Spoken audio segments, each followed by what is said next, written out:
तो नमस्ते किसान भाइयों, मेरा नाम है विशाल और आज आप देख रहे हैं हमारा अपना फार्मिंग स्कूल यूट्यूब चैनल। किसान भाइयों, आज की इस वीडियो में हम जो प्याज की A to Z जानकारी इस वीडियो में लेने वाले हैं। किसान भाइयों, अगर आप अपने चैनल पर पहली बार आए हो तो निश्चित रूप से अपने यूट्यूब चैनल को सब्सक्राइब कीजिए और ज़्यादा से ज़्यादा इस वीडियो को शेयर करने का प्रयास कीजिए। किसान भाइयों, आज हम इस वीडियो में जो जानकारी लेने वाले हैं तो वो इस तरह से प्याज की बुआई कब की जाती है, प्याज के प्रकार कौन से, प्याज की उपज में बढ़ोतरी किस तरह ला सकते, प्याज में कौन कौन सी तरह का खाद हम डाल सकते, उसी के साथ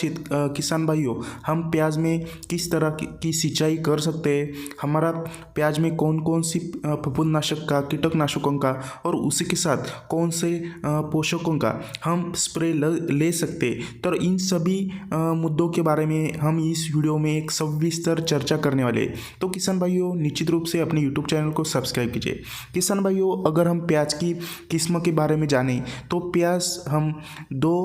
टाइम पे बुआई करते, एक हम रब्बी सीजन में बुआई करते और उसी के साथ हम दूसरी जो प्याज की बुआई करते तो वो खरीफ सीजन में हम प्याज की बुआई करते। किसान भाइयों, अगर हम खरीफ सीजन की बात करें तो जनवरी से लेकर जून से लेकर हम अगस्त तक प्याज की बुआई करते हैं तो वो खरीफ सीजन में आता है, यानी बारिश के मौसम में हम प्याज की बुआई करते। उसी के साथ अगर हम बात की जाए तो रब्बी सीजन में हम नवंबर से लेकर फरवरी तक जो प्याज की बुआई करते। किसान भाइयों, जो रब्बी सीजन का प्याज रहता है वो ज़्यादा से ज़्यादा अपने घर में टिक सकता है, यानी उसका जो टिकवन है वो ज़्यादा से ज़्यादा रहता है। किसान भाइयों, अगर हम बुआई का सही समय रब्बी सीजन का जो प्याज है तो उसी के बारे में आज हम इस वीडियो में सटीक जानकारी लेने वाले हैं। किसान भाइयों, जो रब्बी सीजन का प्याज का बुआई का सही समय है तो वो दिसंबर से लेकर 15 जनवरी तक हम जो प्याज है तो उसकी बुआई कर सकते हैं। किसान भाइयों, जो रब्बी सीजन का प्याज है तो उसको कुल मिलाकर जो लगभग 110 से लेकर 120 दिनों तक वो हार्वेस्टिंग को आ जाता है। किसान भाइयों, अगर हम रब्बी सीजन के प्याज को कौन कौन सी तरह का खाद डाल सकते हैं तो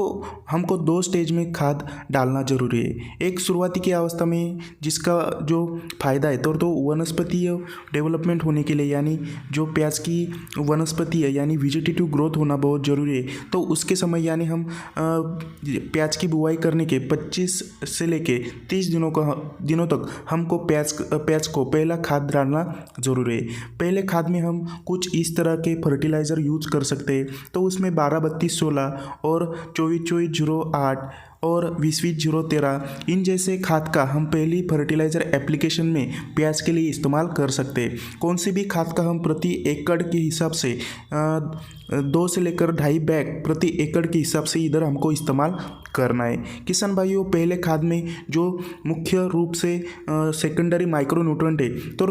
प्याज के लिए जो सल्फर रहता है तो सल्फर बहुत ज़रूरी होता है, तो उसी के हिसाब से हमको प्याज के लिए पहले खाद डालते समय 10 किलो सल्फर, यानी जो महादन कंपनी का बेंसल के नाम से आता है तो सल्फर का हमें पहले खाद व्यवस्थापन करते समय 10 किलो सल्फर का यूज़ करना बहुत ज़रूरी है। उसी के साथ हम जानेंगे किसान भाइयों कि दूसरा खाद कब डालें। किसान भाइयों, ज़्यादा से ज़्यादा 55 से लेकर 60 दिनों तक हमें प्याज के लिए दूसरा खाद व्यवस्थापन करना बहुत जरूरी है। उसमें हम कुछ पोटैश युक्त फर्टिलाइज़र का हम उधर इस्तेमाल कर सकते हैं, जैसे कि अपना 10-26-26 हो गया, और जो नया महादन कंपनी का क्रॉपटेक नाम से एक फर्टिलाइज़र आया है जिसका ग्रेड है 8-21-21। किसान भाइयों, 10-26-26 में 10% नाइट्रोजन है, 26% फॉस्फोरस है और 26% पोटैश है, और वो जो 8-21-21 ग्रेड है इसमें 8% नाइट्रोजन है और 21% फॉस्फोरस है और 21% पोटैश है। किसान भाइयों, जो 8-21-21 और जो 10-26-26 के वो इसमें से कौन सी भी एक ग्रेड का हम इधर इस्तेमाल कर सकते हैं, और उसका हमको यूजेस प्रति एकड़ के हिसाब से 1.5 से लेकर 2.5 बैग तक हम इस खाद का दूसरे डोज में इस्तेमाल कर सकते हैं। किशन भाई जो अगला मुद्दा निकल के आता है तो वो ऐसा है कि जो सिंचाई है वो जो रब्बी सीज़न का प्याज है उसको सिंचाई किस तरह से की जाए। किशन भाइयों बुआई से लेकर पहले 60 दिनों तक हमें हर एक सिंचाई में 10 से लेकर 15 दिनों का गैप रखना बहुत ज़रूरी है, क्योंकि किसान भाइयों अगर हमारे प्याज को जो इरिगेशन की मात्रा यानी सिंचाई की मात्रा ज़्यादा हो गई तो कभी कभी वो पीला पड़ सकता है, और वो जो पीला न पड़ने के पीछे का राज है तो उसको जो पानी की मात्रा है वो ज़्यादा हो जाती है। और वो पीला न पड़ने देने के लिए हमें सही अवस्था में सिंचाई यानी 10 से लेकर 15 दिनों का गैप रख के हमें सिंचाई करनी जरूरी है। किसान भाइयों तीसरा मुद्दा निकल के आता है और वो यानी हमें कौन कौन से तरीके के स्प्रे लेना जरूरी है। किसान भाइयों अगर हम बात की जाए तो लगभग